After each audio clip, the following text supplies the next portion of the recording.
माननीय नीतीश जी ने कहा कि अगर आप शराब पीते हैं तो आप हिंदुस्तानी हो ही नहीं सकते, पाकिस्तानी, अफगानिस्तानी या ईरानी होंगे, या फिर आप अपना पसंद का देश चुन सकते हैं, चाहे वो अमेरिका हो, यूक्रेन हो या फिर रसिया हो।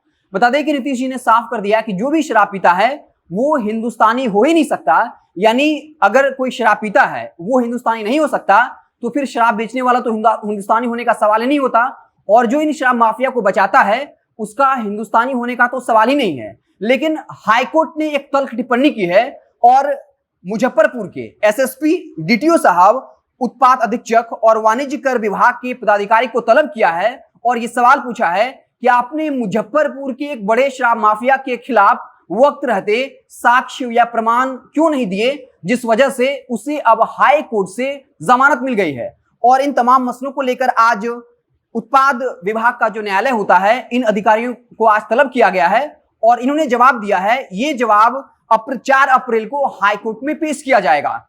अगर कोई शराब पीता है वो हिंदुस्तानी नहीं है, तो फिर बड़ा शराब माफिया जिसके जो कई हजार शराब बोतल के साथ गिरफ्तार हुआ था, लगभग 5499 शराब की बोतल के साथ उमेश जो सहनी है वो गिरफ्तार हुआ था 16 जुलाई 2020 को। और अब खबर ये है कि एसएसपी साहब ने और जितने बड़े अधिकारी थे उन लोगों ने तमाम साक्ष्य नहीं दिए, इसलिए उसे हाई कोर्ट से जमानत मिल गई है। आप समझिए, पटना जंक्शन से एक लड़का एक बोतल शराब के साथ पकड़ा जाता है, उसे 5 साल की सजा मिलती है, 1 लाख का जुर्माना लगता है। लेकिन उमेश सहनी नाम का एक बड़ा शराब माफिया जो 16 जुलाई को गिरफ्तार होता है और उसके ट्रक से 5499 बोतल शराब मिलती है। लेकिन जो बड़े अधिकारी होते हैं वो वक्त रहते हुए सबूत नहीं दे पाते हैं, इसलिए उसे हाई कोर्ट से बेल मिल गया है।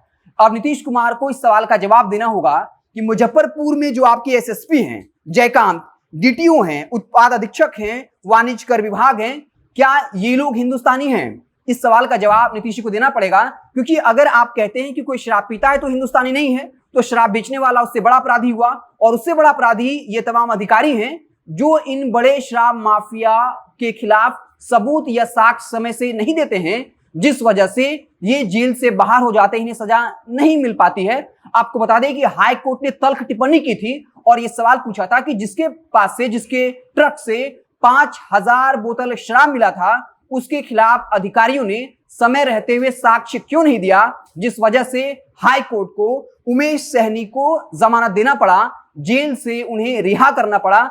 अब इस सवाल को लेकर लगातार सीएम नीतीश कटघरे में खड़े हैं। आपको बता दें कि नीतीश जी ने एक क्रांतिकारी बयान दिया, तो इस तरीके से क्या उन्होंने देश के आर्मी पर भी सवाल उठा दिया, क्योंकि आर्मी को बाकायदा प्रिस्क्राइब किया जाता है कि आप बियर या शराब पी सकते हैं, और आर्मी वाले अमूमन शराब पीते हैं, उनके लिए बाकायदा शराब की व्यवस्था करवाई जाती है। तो क्या नीतीश जी ने देश के जवानों को, जो सेना के रूप में सरहद पर अपनी जान देता है, देश की रक्षा करता है, क्या नीतीश जी उन लोगों को भी हिंदुस्तानी मानने से मना कर देंगे? क्या वो भारत की सेना को भी किसी दूसरे देश का नागरिक बता देंगे? तो कल ही नीतीश जी ने यह ज्ञान दिया था और कहा था कि शराब पीने वालों से हमारी कोई सहानुभूति नहीं है। जब आरजेडी के एमएलसी सुनील सिंह ने सवाल पूछा था कि जेल में 70 से 80% लोग गरीब समाज के हैं, दलित समाज के हैं, इनको बिना किसी शर्त के जेल से बाहर कर देना चाहिए, तब नीतीश कुमार ने कहा कि हमें ज्ञान नहीं दीजिए, जो कोई भी शराब के मामले में जेल में बंद है, हमको उसके प्रति कोई दया नहीं है, कोई सहानुभूति नहीं है। तो क्या आपको अब अपने एसएसपी और तमाम अधिकारियों को लेकर सहानुभूति है? क्या आप इन लोगों पर कोई कार्रवाई करेंगे? क्योंकि इन पर यह आरोप है कि इन्होंने उमेश सहनी, जिसके पास से 5000 शराब की बोतल बरामद हुई थी, उसके खिलाफ वक्त रहते साक्ष्य और प्रमाण नहीं दिया, इसलिए उमेश सहनी जो शराब माफिया था वो बेल पर बाहर आ गया। हाई कोर्ट ने टिप्पणी की है। हाई कोर्ट कई बार कह चुकी है कि सरकार, ऐसा लगता है कि कहीं ना कहीं बड़े शराब माफिया को नहीं पकड़ती है, एक व्यापारिक नेटवर्क के जरिए बिहार में शराब बेचा जा रहा है। तो आप फैसला करिए कि जब कोई एक आम आदमी जो शराब पीता है वो हिंदुस्तानी नहीं है, तो बड़े शराब माफिया को बचाने वाले एसएसपी साहब, डीटीओ साहब, वाणिज्य विभाग के अधिकारी, उत्पाद अधीक्षक हिंदुस्तानी हैं या फिर पाकिस्तानी या फिर अमेरिका के नागरिक या फिर रूस के नागरिक? आप देखते रहे जनता जंक्शन। जैसे ही कोई और बड़ी खबर आएगी तो हम उससे आपको इत्तला करेंगे। बहुत बहुत धन्यवाद।